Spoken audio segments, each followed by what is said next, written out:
Well, the significance behind the day is that this is a birthplace of Jefferson Davis, the only president of the Confederate States of America.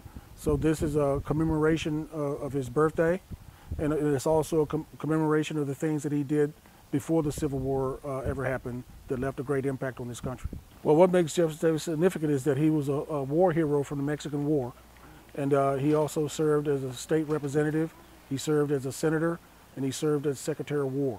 The real stuff really begins tomorrow morning at about 8 o'clock tomorrow morning when we open. At 8:30 we'll kick everything off with the laying of the wreath here in front of the monument, and then we'll have the Meet the Generals program where we have General Robert E. Lee, General Stonewall Jackson, General Jeb Stuart, General Pendleton, and they'll talk to the audience.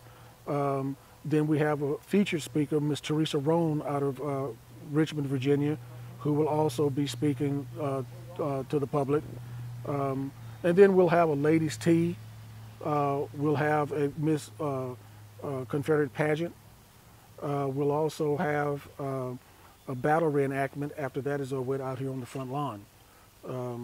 And so then we'll go into having the generals, Meet the Generals program a second time. And then we'll have a reenactors ball up in the main shelter.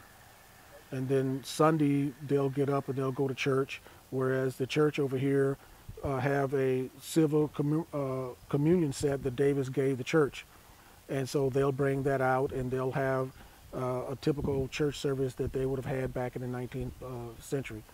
And then after that they'll come back and we'll have another battle reenactment.